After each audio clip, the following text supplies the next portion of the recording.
Dragon Ball Super Superhero is finally out in cinemas outside of Japan.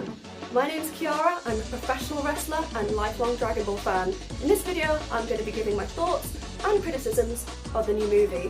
But first, don't forget to hit subscribe and the like button. My very first takeaway is just please do not watch this film in 4DX. My chair was bouncing around so much, it was hard to concentrate.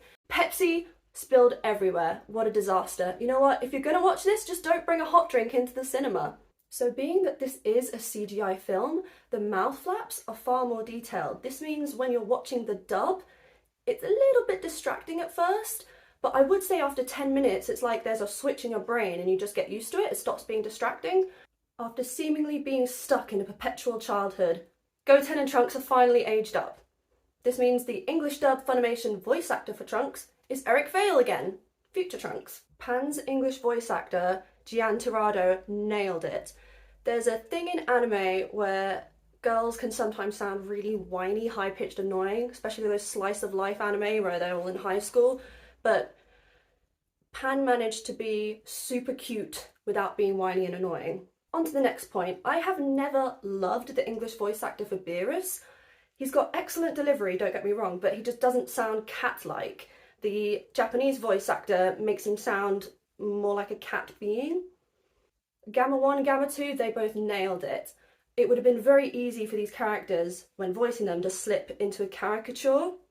You know, they've got the big sound effects in the background, the costumes, but they did a good job of bringing out the personalities without making them two-dimensional. Whis' voice actor, Ian Sinclair, as always, takes it home.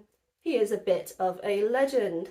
And finally, in terms of voicing, they are able to say words like crap and damn in this film. I suppose it's a PG-13 in America, 12A here in the UK.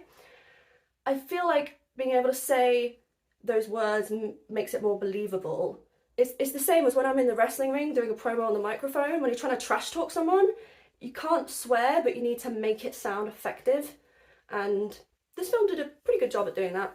So my preference for a dub is to use the script, make it very faithful, don't change the characters, what they're saying.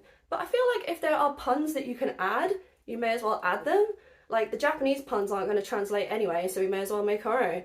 And they went hard on this film with the green puns. When Piccolo, as you see in the trailers, puts on his disguise a la Hitman, the best pun in the film is Super Saiyan. One of my favourite lines from Piccolo, after Gohan's done powering up, he kind of turns towards the camera. I think I might need to rewatch it. He turns towards the camera like he's facing the whole cinema saying, "Gohan's back!" And like, people started clapping. It was so fun. As for the music in the film, I thought it was quite good. The chairs were bouncing around so much and there was so much visually going on that I probably couldn't take it all in. I might need to go see it again. Of course I'm going to see it again. I'm biased towards the Bruce Faulconer American type music, so I always prefer a bit more electric guitar, a bit of piano. I don't think they use those instruments too much in the score, but it's still really good. I might do another review on the soundtrack, so watch this space, subscribe. Why I think you should watch this in the dub is there is so much detail going on, especially in the backgrounds. You know, you've got these beautiful sets. There's like a monorail train or something, these huge pillars, cool Red Ribbon Army fortress. If you're just reading subtitles the whole time, there's going to be details you're going to miss, okay? When I found out this movie was going to be in CGI, I was so disappointed. For the Broly movie, the animation was probably the best I've ever seen in Dragon Ball, and I felt like, why don't they just carry on making that? Broly was a massive box office success. However, I saw the trailer, kind of thought maybe this is tolerable, still kind of annoyed. When I watched it, oh my gosh, I am the most biased against CGI. I did a complete 180. I really loved it. Other thoughts. So, not specific to the dub, I love how they've just fleshed out these characters. Videl went from being this badass fighter to like boring, one-dimensional housewife. So the fact that we learn in this film she's a martial arts instructor now is cool. And finally, we know what Gohan's been studying all this time. He is a biologist, or an entomologist, someone who studies bugs. This is really interesting because in the earlier episodes of DBZ, you see Gohan studying books with bugs in them. I also have a master's degree in biology, so I'm very happy at this choice. In the video game Dragon Ball Online, which I could never play because I needed a Korean mobile number or something, Gohan was studying Ki. Now, I suppose that's not canon anymore, although it could be.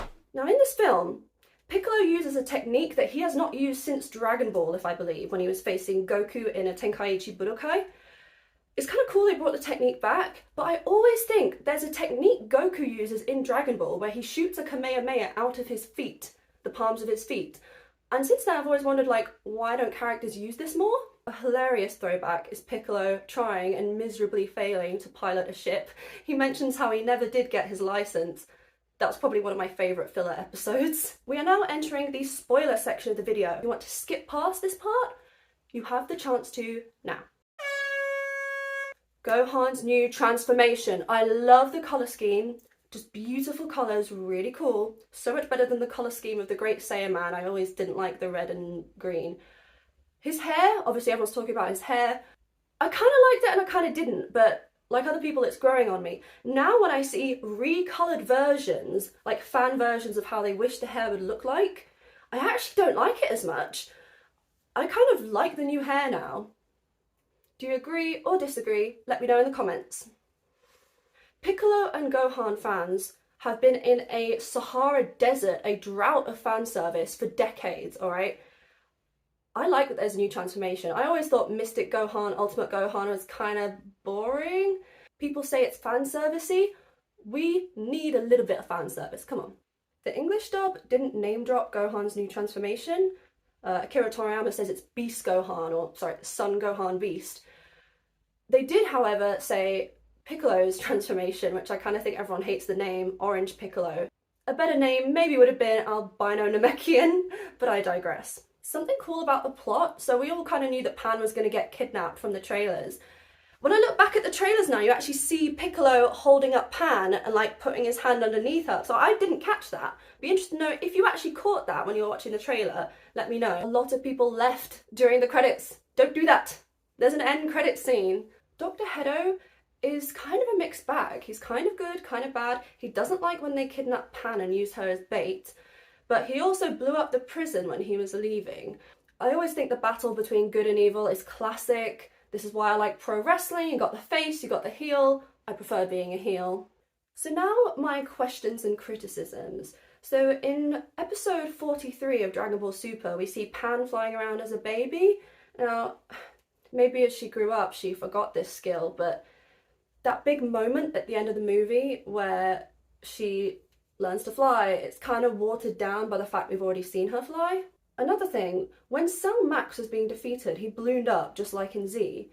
But in Z, that would have blown up the planet, and the whole point of that is Goku made this big sacrifice. So when Cell Max was blowing up, I was thinking, what are they going to do? The planet's going to explode, and then it didn't. It kind of just left a big crater like when Vegeta blew himself up against Majin Buu. So maybe they just had to do it for the plot to make sense. I mean, the whole point is Goku and Vegeta are supposed to be elsewhere, but that did kind of break the immersion a bit for me. Another criticism, we need to stop pooing, don't want to swear, on Krillin, right? He is pretty much the strongest human on the earth. I don't want to go down the Yamcha road. I mean, I don't mind bullying Yamcha a bit, but we don't need another Yamcha, right? Krillin needs a bit more respect. Now, I don't know if Bulma's been making some more wishes on the Dragon Balls, but I swear Vegeta keeps getting taller. Something that I wish they should have added. So Cell Max has the facial features of Imperfect Cell after he's absorbed 17. Now this is the cell that absorbed 18. I kind of wanted like a close-up shot of her, like almost having flashbacks, PTSD. So I just wanted that little moment. I think they missed it there. Maybe they just had to trim for time. But that actually leads me to my next point. The franchise is called Dragon Ball, okay? Collecting the Dragon Balls should still be some kind of effort. I swear it's always just, oh, Bulma's already got them all, let's use the Dragon Balls. I get it, it's a film, they got to cut down the runtime. It's okay for this film, okay? But if it becomes a pattern, right, if they just keep using the Dragon Balls and there's no effort for it, then I'm gonna get a bit annoyed. So my final takeaway is Gohan and Piccolo are finally getting the respect as characters that they deserve. We've been waiting for some really cool power-ups. I don't care if new transformations are just rinse and repeat or if new transformations are predictable. I like Dragon Ball. You probably like Dragon Ball if you're watching this. Gohan and Piccolo have needed something cool for like ages and we finally have it. This is actually my first Dragon Ball video since making AMVs like a decade ago, so let me know if you enjoyed the commentary and let me know if you want to see more.